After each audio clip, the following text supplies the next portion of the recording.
Friends, நம்மளுடைய முல்லைப்பூ செடி பாருங்கள், கட் பண்ணி விட்டு கிட்டத்தட்ட ஒரு 10 நாள் ஆகிடுச்சிங்க. துளிர் எப்படி வந்திருக்குன்னு மட்டும் பாருங்கள். துளிர் ரொம்ப அழகாக இருக்குது. சில பேர் முல்லைப்பூன்னுவாங்க, சில பேர் மல்லிப்பூ அப்படின்வாங்க, சன்ன மல்லி அப்படின்னு சொல்லுவாங்க. சரிங்களா, ஒவ்வொரு ஊரில் வந்து ஒவ்வொரு பேர் சொல்லுவாங்க.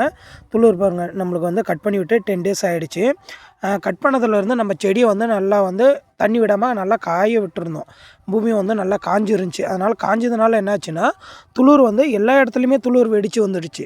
அந்த தண்ணி விட்டுட்டே இருந்தோம் அப்படின்னா துளிர் வந்து நல்லா வராதுங்க. அதனால் செடியை நல்லா காய விட்டதுனால இங்கே பாருங்கள், துளிர் எப்படி வெடிச்சிருக்கு பாருங்கள். ஒவ்வொரு இதுலேயுமே வந்து அந்த கேப்பில் வந்து துளிர் நல்லாவே வெடிச்சிருக்கு.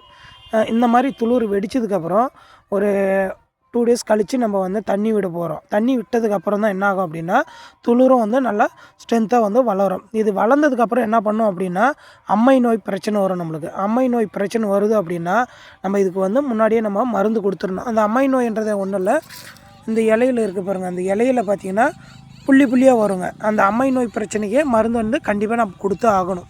எப்போ கொடுக்க போகிறோம் அப்படின்னா, தண்ணி விட்டுட்டு ஒரு 2 டேஸ் கழித்து கொடுக்குறோம். ஏன் அப்படின்னா, இந்த துளுப்பில் வந்து பார்த்திங்கன்னா நிறைய வந்து பூச்சி கூண்டு கட்டின மாதிரி வரும்.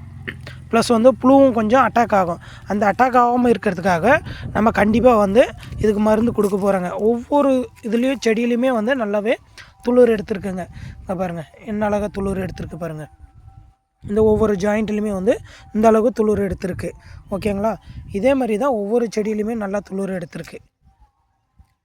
இங்கே பாருங்கள், இந்த மாதிரி துளிர் எடுத்துருக்கு. சில செடியெல்லாம் பார்த்திங்கன்னா நல்லாவே ஓரளவுக்கு வந்து வளர ஆரம்பிச்சிடுச்சு. துளிர் வந்து நல்லாவே ஆரம்பிச்சிடுச்சு. நம்ம மருந்து கண்டிப்பாக வந்து இன்னொரு 2 டேஸில் மருந்து அடித்தே ஆகணுங்க. மருந்து அடிச்சிடறேன். அது என்னென்ன மருந்துன்றதை நான் நெக்ஸ்ட்டு வீடியோவில் கொடுக்குறேன். உங்கள் வீட்லேயும் இந்த மாதிரி செடி இருந்துச்சு அப்படின்னா நீங்களும் கட் பண்ணி விடுங்க. கட் பண்ணி விட்டால் மட்டும்தான் பூவை அறுக்க முடியும். இல்லைனா வந்து கண்டிப்பாக வந்து பூவே அறுக்க முடியாதுங்க.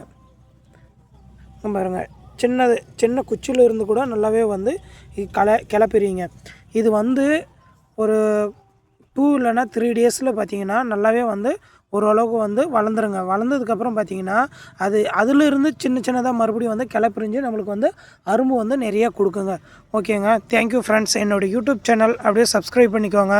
ரோஸ் மற்றும் சன்னமல்லியினுடைய வீடியோஸ் எல்லாமே நான் போடுறேன். இதுக்கு என்னென்ன உரம் கொடுக்குறோம், என்னென்ன வந்து மருந்து அடிக்கிறோம் அப்படின்ற வீடியோஸும் போடுறேன். அப்படியே கொஞ்சம் ஃபாலோ பண்ணிக்கோங்க, உங்களுக்கு யூஸ்ஃபுல்லாக இருக்கும். தேங்க்யூ.